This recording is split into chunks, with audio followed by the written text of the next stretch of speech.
Our featured BBB Wise Giving Alliance accredited charity seal holders for this episode are Virginia War Memorial Foundation, Wayfinder Family Services, Ceres Society for Invertebrate Conservation. To find out more about these and other BBB Wise Giving Alliance accredited charities, go to give.org.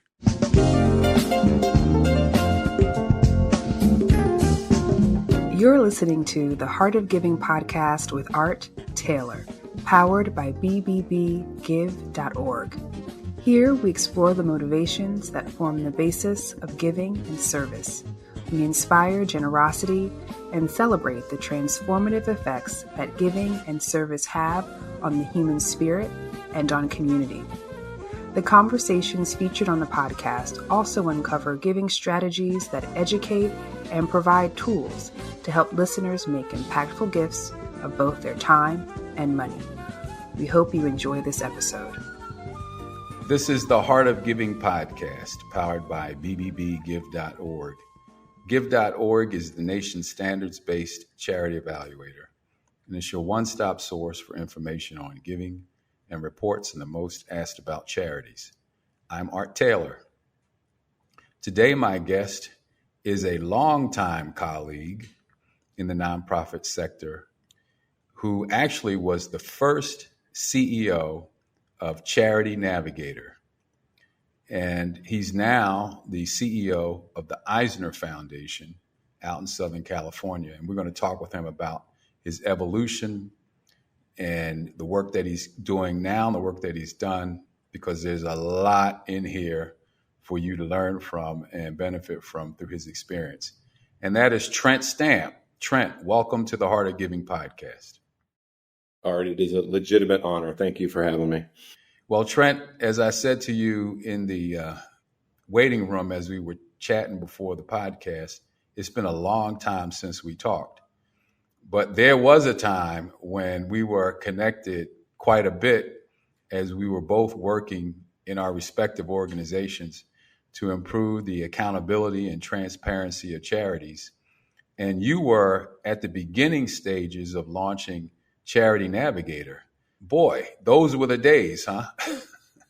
It was a fun time. It's a weird thing for us to share, in that for a while there, we were two of the only three organizations on Earth that were evaluating public charities. We were going at it from different angles and different approaches, but we were both trying to do the same thing, which was to shine a light on charitable giving and to help people figure out where they should spend their philanthropic dollars. You had been there before me and you were there long after me, but for a little while there, we were peers or rivals or adversaries or colleagues or whatever you want to say, but we were trying to figure out how best to run organizations that were trying to make the world a safer place for charitable donors. And I honestly can commend you. You were gracious then, and we were brash, and we kind of came at it from a slightly different approach than you certainly were doing at give.org and the Better Business Bureau. But you welcomed us into the sphere, at least publicly. Who knows what you said about us privately, but that's nobody's business. But you welcomed us in. And then I cut and run eventually after 7 years to try something else. But you have stayed and fought the good fight. And I commend you for that. Well, I'll just say all of what you said is how we viewed you. All of it, because I think what you did is uncommon. To launch a new organization in the charity monitoring space, which frankly has become one of the largest, if not, is certainly the largest evaluator of organizations according to a rating system.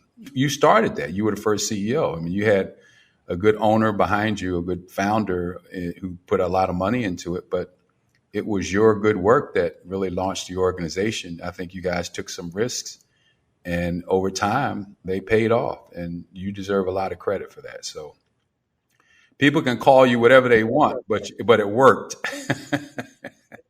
No, we were not popular in the sector, but that was okay because that was never our intended audience. We were trying to help the person who was in their kitchen and they wanted to give to a animal welfare related organization, and they had no idea which one was which. You know as well as I do that there are a fair number of bad actors in the space, and there are a fair number of people who are trying to trick donors in some way or another, using misleading names, spending most of their money on fundraising, registering in one state and then fundraising in another state so that they could avoid a local attorney general or a jurisdiction that had a viewpoint on their activities. And we were just trying to help that particular type of giver. We were never trying to help the giver that was going to give $10,000 or $50,000 or $100,000. In fact, we were stunned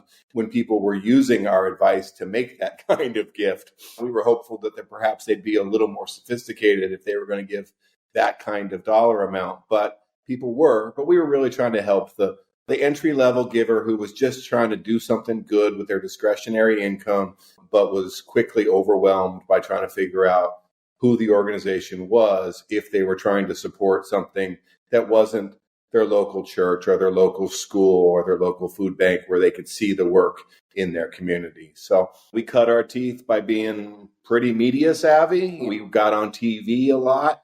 Sometimes that's because we were willing to say some audacious things that not everybody wanted to hear at all times. But we were the darling of a lot of news programs and spent a lot of time advocating on behalf of what we thought we should be saying, and people picked up on it. And you also have to remember it's a time period. We came to prominence right after 9/11 when people picked up their checkbook to try to support organizations, and in reality actually probably donated too much money because there wasn't the long-term survival and recovery missions that people thought they were given to. And so there were a lot of scammers out there, and there were a lot of organizations that didn't know what to do with the funding that they got. And then 9/11 was quickly followed by Hurricane Katrina and then the tsunami. And so that was, we realized that the world was different, that it wasn't Pearl Harbor anymore. If something horrible happened in the country, people weren't going to run down and mobilize to join the fight. They were going to pick up their credit card and try to make a gift to somebody, and they needed help navigating who to give to. So the ground was fertile for the kind of work we do and the kind of work that you still do, but it wasn't going to be my lifelong career. Well, you gave it, I guess, 7 years? I gave it 7 hard years of charity leaders calling me up and calling me names and threatening to beat me up in parking lots. And, it was a young man's game, and we went hard. But I think the organization has pivoted since I've left to be kind of more of a member of the nonprofit sector. We were modeling ourselves after things like U.S. News and World Report with colleges, or even Yelp, or those types of things that were a third-party evaluator. And I think Charity Navigator eventually kind of moved over to a model of working with the charities more than we did when we were originally there. We wanted to work with them, but we were an upstart and brand new into the field, and we couldn't get anybody to give us any documentation. We would write them and say, please send us your information. And they would say, nope, under no circumstances are we going to give you information. And we're already giving it to Art to some degree. And so we had to rely on public documents in 990s. And that was the way that we went about our evaluations. And so they were what they were. And I'm proud of the work that we did. I think that we promoted a lot of transparency, a lot of accountability. We got a lot of charities to pay attention to their own financial documents and figure out what they were putting out there into the world and change some of their practices. And I think we got some people out of the sector who should never have been in the sector in the first place. And then I think we did guide a lot of really good giving around 9/11 and the tsunami and Hurricane Katrina, where people were trying to respond and didn't know what to do. So I'm very proud of the work, but it wasn't going to be my lifelong mission.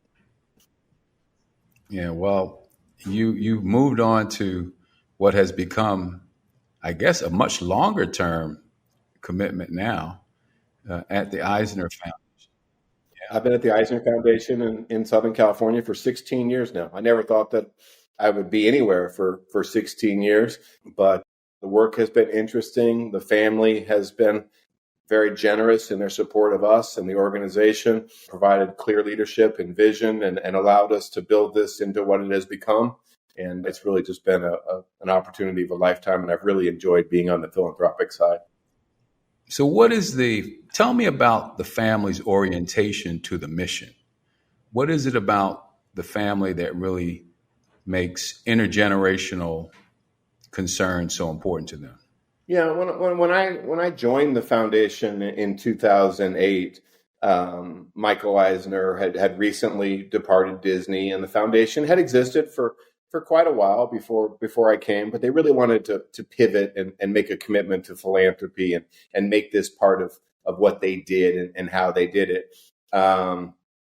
But the foundation was primarily focused on children, which made sense because Michael had been the CEO of the Walt Disney Company. And so, he had earned a generous income from being, presiding over the Disney empire. And he wanted to philanthropically invest in children's related causes. But like I said, when I showed up, he had recently left Disney. And so we started looking around and we asked the question of, if we're supporting children because they need advocacy, they need access, they can be vulnerable at times, and not just because they're cute and they buy plush animals or anything like that, but if we're supporting them because an investment in them will make our society better, don't we have an obligation to do something similar with seniors, a rapidly growing population that oftentimes shares some of those similarities with children, which is, they lack advocacy, they lack access. And if you provide them with a safety net, they can be contributing members of society, and it is good for everybody involved. And so for a little while there, we ran a foundation where we had two distinct buckets of giving. We had a children's focus and we had a seniors focus. And never the twain shall meet until we started recognizing that the organizations that we really liked the best, the ones that we found to be the most efficient and the most effective, were those that were working with children and seniors simultaneously, side by side, treating both groups as resources to serve the other one. The motto of foster grandparents is every dollar spent twice.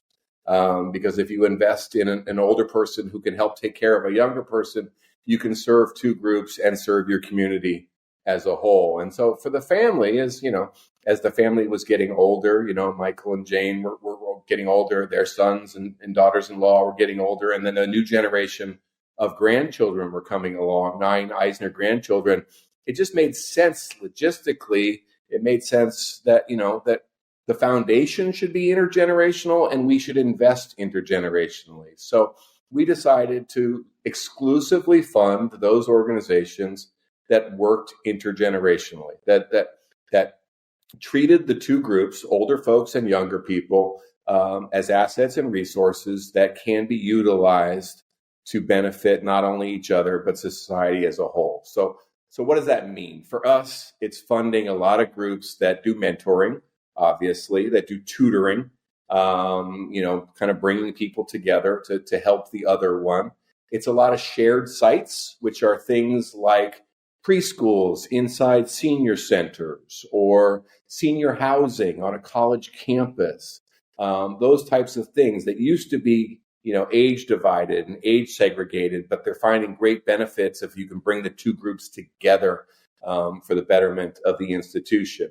We do a lot of work around grandparents as parents, folks who are parenting their own grandchildren and need help trying to figure out how to navigate the system. Should they adopt? What's that do to their benefits? How do they figure out the court system? How do they figure out the school system? Because they're usually parenting their grandchildren for not a great reason, right? I mean, it's not optimal. They're doing it because that middle generation has been removed for some reason and is unable to parent their own children. And then the other thing that we're doing a fair amount of is intergenerational art. We have an intergenerational orchestra that we fund, and an intergenerational big band, an intergenerational choir, where older folks and younger folks literally have to get on the same page, find the same note, and try to create something that is bigger than the two of them by figuring out, what is your place in the circle there, and learn from each other and tutor each other and mentor each other and come together in Los Angeles or New York City, the two communities in which we work, and create music for the community as a whole. So we're just looking to bring people together. We think older people are resources to be treasured. We think kids need help and access and have a lot to give if we can invest in them. And we really like to work with intergenerational programs that serve both groups. Wow. I mean, that's a long way from a charity monitor, I have to say. it was a bit of a shift, Art, but yeah, no, we are all about, healthy aging and figuring out how to address what, the demographers disparagingly call the silver tsunami of an exploding older population. And we like to think that there's a way to figure out how to make this a good thing and not to be, doom scrolling towards, these old people are coming to take these young people's money and Social Security is going to rob us of 0 to 3 funding. There's got to be a better way. And we want to live in a society where we try to bring people together and try to treasure multiple generations. Yeah. Well, older people are choosing to stay in the workplace more now, too. I think that may, for some people, create some tensions, at least in the generations just prior, because the feeling is that you have the job that I should be in now. But we're going to be living longer. Many of us will outlive our pensions. And so we have to work. Nobody's trying not to. And more importantly, I think we feel that we can be productive. I know I do. And I don't see that there's a need to stop working just so I can play more golf. I like playing golf, but I like what I do. I like being able to contribute. I think there are lots of people in that age group who also feel that way. I also enjoy spending time with my 5 grandchildren and sharing what I can with them. And so I can clearly see this link, this relationship between the young and the old. And I would imagine those in between to some extent too, who help enable a lot of this, either because they need the support of younger or older people, or they just believe that it's a great way to share a legacy. So I love this idea. And I think it's brilliant that you all have come up with this, not only as something that sounds right, but also there's some demonstrated economic value to it and societal value to it. Well, I think an important thing that you touched on there, Art, is that with all due respect, you're good at your job. So why would we want to send you out to the golf course where I don't know whether you're any good or not? You and I have never played together, but it's good for society to keep you in the workforce. You're working, you're contributing. I know you take very seriously your opportunities to mentor younger people. And it's better for us if we can figure out a way. And I'm not into this zero-sum game where, Art has to go so that, my daughter can come into your organization and take your job. I think we can do better than that. I think we can aspire to a multi-generational workforce, and maybe as you get older, you're not going to want to work 40, 50, 60 hours a week. But there are serious things that you can bring to the organization and bring to the culture, especially as we get, more divided as a society and we get more people from working from home and staring at a screen all day long. We have to find ways to restore that fabric in some way or another, and I just think that investing in keeping you in the workforce, and others like you, not just you particularly, Art. I'm not going to just chain you to a desk forever. It's good for us, and it's good for our community, and I just think we have to find better ways to address these types of things. And now it's time for our Giving Tips segment with Bennett Weiner, one of the world's most renowned experts on charity accountability and the COO of the BBB Wise Giving Alliance. Today, I'd like to talk about donating to animal welfare charities. Of all the types of organizations that we report on, donors to animal welfare organizations are probably one of the most passionate, who really care about their cause and are interested in helping out any way they can. But there are some things that people should still consider when they're trying to choose who to give to. And the first and obvious one is, don't assume what the organization does based on the name alone. Animal welfare organizations do different things. Some may be focused on spay neutering. Some may be focused on adoption. Some may be focused on rescue for animals in certain situations, and so forth and so on. So the name may not necessarily reveal what they're about. Go to the charity's website if you don't know them and learn more about what their activities are. The other thing is, I would say very often the animal welfare charities, especially, some of them are encouraging monthly donations as opposed to one-time gifts. And you can understand why some of them would want to focus on that, but that's still a choice for you as a donor. If you want to make a single gift, go right ahead and do that. But if you're going to have a month-to-month, beware that that's going to show up on your credit card, for example, on a monthly basis, so you're aware of what happens when the bill arrives. So another consideration is find out where the animal welfare organization's activities are taking place. Some of them are really focused and confined to a specific area. Others may be statewide or national in scope. You really have to look carefully so you understand how they're going about their work, because that may be an important consideration in your gifts as well. The other thing on animal welfare, I would say, is that some of the organizations, of course, meet our standards and some don't. So go to give.org to find out if the charity is BBB accredited in terms of meeting the 20 standards that we have for charitable accountability. A friend of mine by the name of Michael Clinton, who used to be an executive at Hearst, one time he was publisher of GQ and some other really popular magazines run by that organization. He was a student of mine at Columbia, and he retired from Hearst. I shouldn't say retired. He wouldn't like that word because he's doing anything but retiring. But he started another business. Hearst is partnering with him on it to deal with this whole question of people past 50 and how they can create their second, third, or even fourth acts in some cases. And he's bringing a lot of attention to this issue. But I don't think anyone has quite connected the young people to it the way that you have, which is so interesting to me. Because again, we're not young. We still have vitality. We still have things to do, but there's some things that are best left to the young. Sure.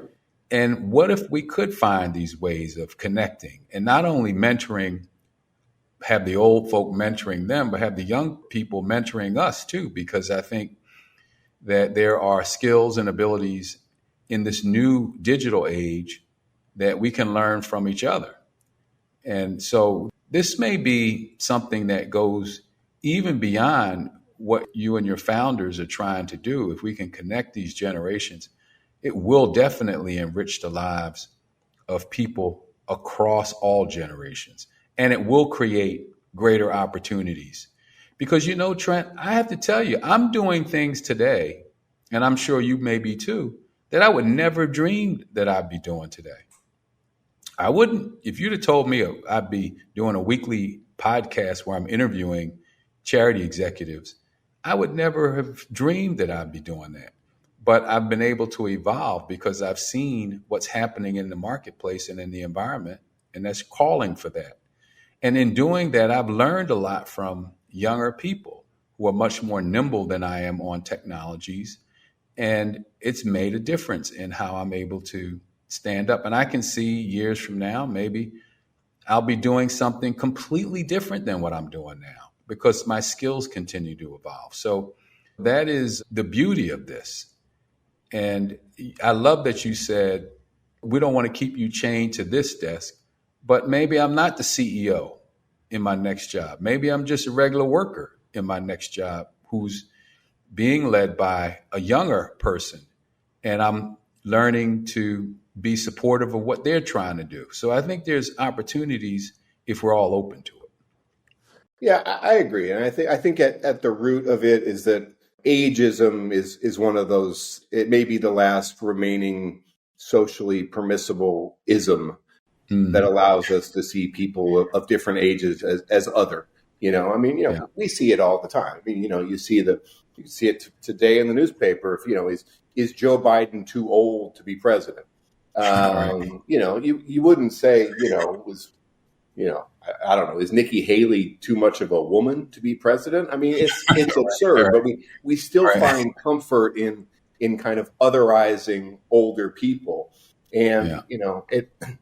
it just doesn't make any sense. It should be about competence. It should be about wisdom. It should be about what you can bring to the table. I have a 22-year-old daughter who's about to enter the workforce. She's graduating next month from college, and she's going to go out there, and any employer who's looking to hire her knows full well that she's bright, she has a lot to offer, but she's going to have to be trained. There are things that you're going to have to teach her to make her be a competent and productive member of your company. But yet I hear corporations all the time saying, I don't want to hire older people because I will have to train them in a particular technology. You're willing to train my daughter to teach her how to do expense reports and how to wear the right clothes to work and how to work the copy machine and how to be professional in a meeting, but you don't want to train, Art Taylor or Trent Stamp on how to work your, software.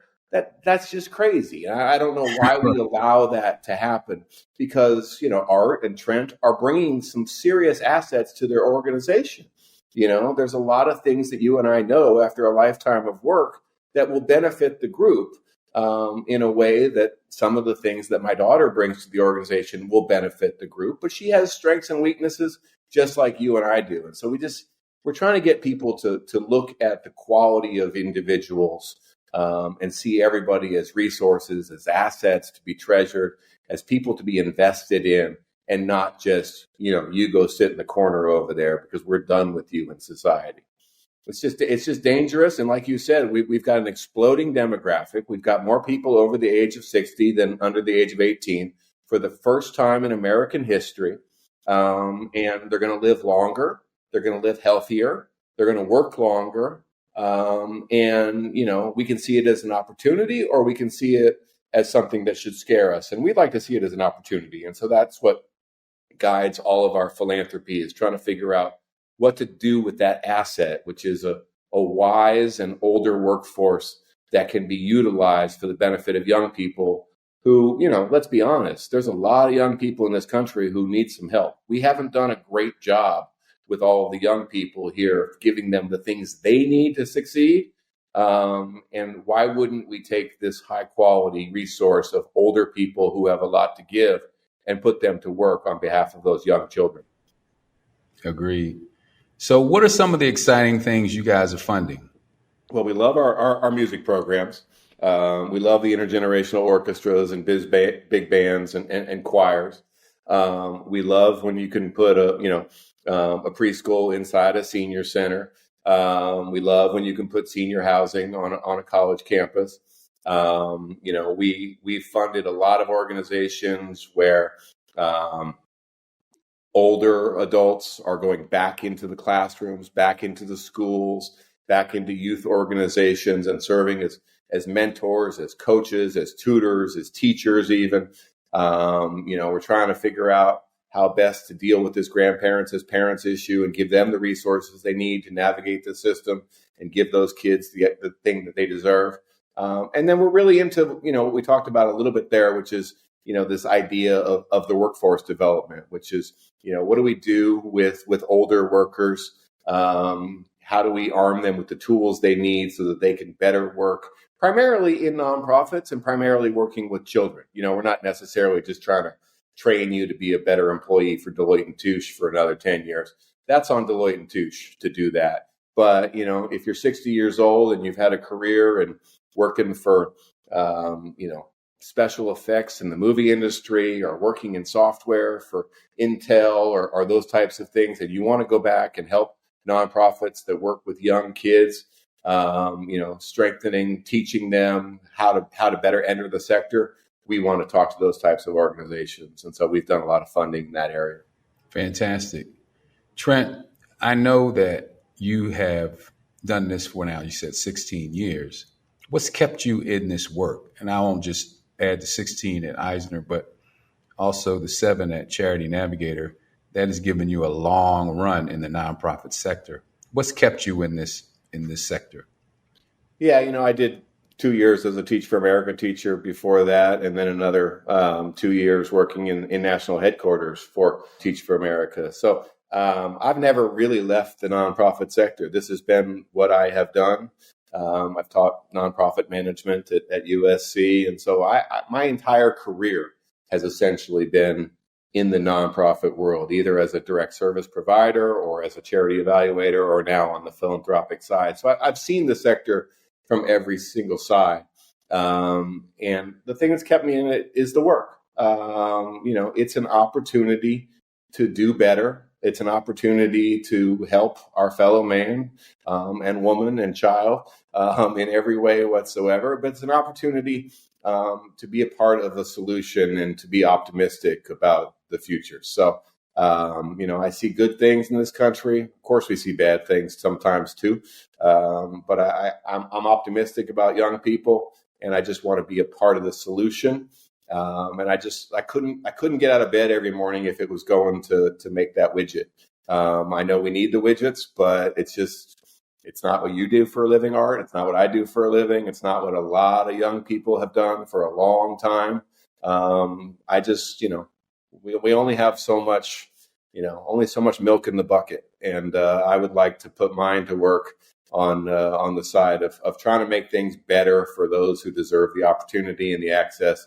So this has been, it's been my life's calling, and it's been a privilege that I've been able to do the work I want to do and still be able to provide for my family and be part of the community and send my kids to college and all those types of things. So I've been very, very lucky, and I'm not leaving the nonprofit sector anytime soon. I don't plan on leaving the Eisner Foundation, but I'm certainly not leaving the sector, because I find the quality of people here and the purpose in the sector to be something that should be celebrated. I know when I was running Charity Navigator, not everybody thought that I felt that way about the nonprofit sector. There were a lot of nonprofit CEOs that thought that I was not there to celebrate their work.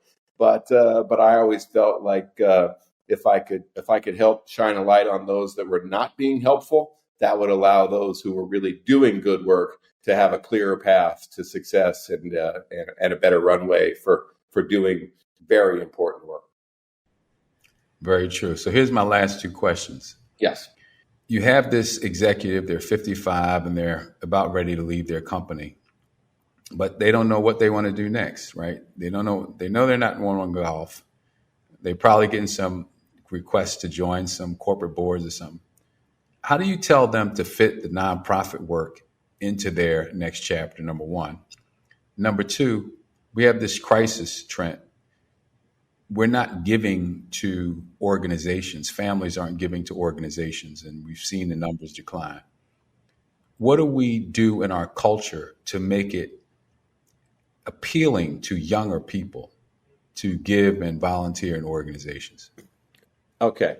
For the 55-year-old, which, good for him or her, because they somehow or another were able to get out at 55. They must have done something right along the way. They did something I didn't do. Yeah, me neither, Art. So, I wish you the best. But yes, I do think that person can start slowly, which is just go down and volunteer. I'm not saying you have to go, take over an organization or spend all your time, but find an organization in your community that you respect, whether it be a school or a church, a homeless shelter, an environmental cleanup organization, whatever it may be. And I think that if you do that and you get to a good organization, you'll get the bug. We see out here, we're funders of CASA, which is the organization that court-appointed special advocates, where kids who are in the judicial system for some reason or another, whether they've screwed up in some way or another, or they're just embroiled in a custody or a parental issue of some sort or whatever, they provide them with an advocate for them, a volunteer whose job it is to speak on behalf of the child and to mentor the child, because the child is the one that's not represented in the system on a regular basis. And we find that those people, by volunteering in the child welfare system, they see how those kids are at a structural disadvantage, which is often different from their own life experience. And that changes their whole perspective. It changes how they vote. It changes how they live. It changes what they want out of life. It changes how they look at their own children. And they realize just how lucky and blessed they were, because they could have ended up embroiled in such a situation also. So, just getting into the process, give an organization an hour and see what happens. If you're 55 and you have enough money, and you want to step out, I'm not saying you have to transition over completely to running, your local food bank, but give them some time and see what happens, because they will treasure you. You have something to offer. The days of senior volunteers licking envelopes is long gone. Good organizations recognize that you are a treasure. You have something to offer, and they're going to put you to work, and they're probably going to put you to work to the point where you're going to have to hold your hand up and say, I can't take anymore, because they need you. So go down and help, and then see what happens. We've seen a lot of people who dip their toe in and say, I want to volunteer. I want to be a big brother. I want to coach Little League. I want to mentor in the schools. And the next thing you know, they're working 30 hours a week as a part-time development director, because they know how to work the system, and they can write good letters, and they can make good phone calls, and they're doing the kind of work that their professional training has prepared them for. So, but give somebody an hour and see what happens. In terms of giving, I'm with you. I see the data the same as you do. That, we have a very strange dynamic that's going to happen here in society, or it's already happening, which is we have the largest institutional transfer of wealth that we have ever seen in the United States of America. We're about to hand literally trillions of dollars from one generation to another through inheritance, but the generation that we're handing the money to has, for the most part, a large distrust of institutions. They don't go to church as much. They don't give to their college. They don't give back to their schools. And they have kind of, on both sides of the aisle, they have a distrust of the system in some way or another, oftentimes for different reasons.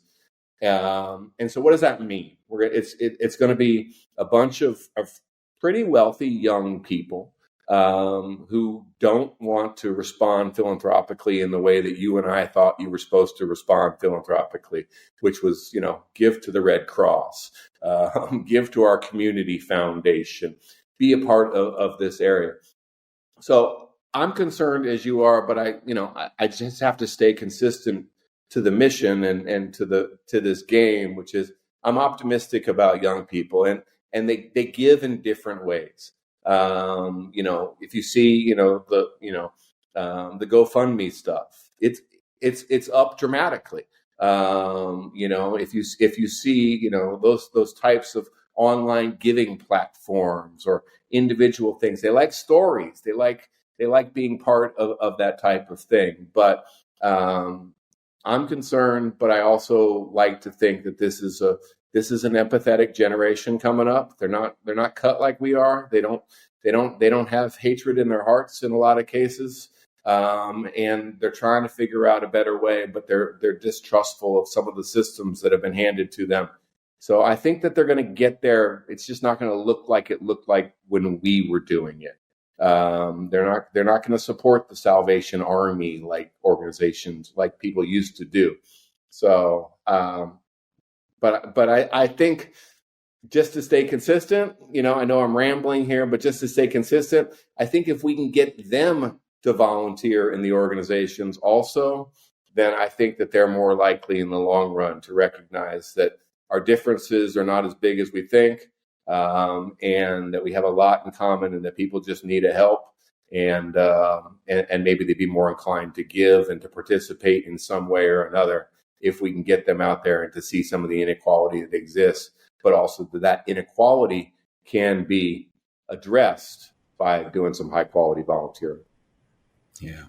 Well, you make a lot of good points here, and I can tell you the good news is that charities see it. They understand the issue, and they're trying to figure out how to address it, how to do it, how to make a dent in the culture so that people don't look at institutions as somehow different than they used to be.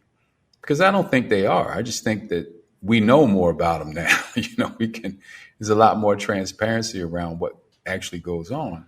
And so people begin to question when they see things that they didn't question when they didn't see it. And so hopefully over time, people, even those who don't believe in institutions at all, will come to see the utility and the value in them. And I think, Trent, having those kinds of resources will align you with institutions of some kind, because, you just can't hold on to that amount of money and put it under your mattress, right? It's got to go somewhere, and it's got to go to people who you trust, even if you're investing it. Well, look, Trent, I really appreciate this. It's been great catching up with you after all these years.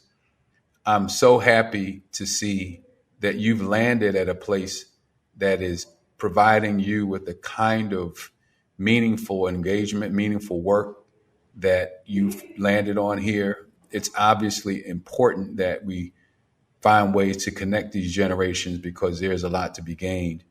And what a better person to have doing that work along with founder Michael Eisner and his family than you. So I'm really happy for you, and I'm really grateful that you found the time to check in with me. And let's not make it another, 15, 16 years since we talked. It's got to be 16 years, We talked a fair amount back in the day when we were, the two big fish in the world's smallest pond. Yep.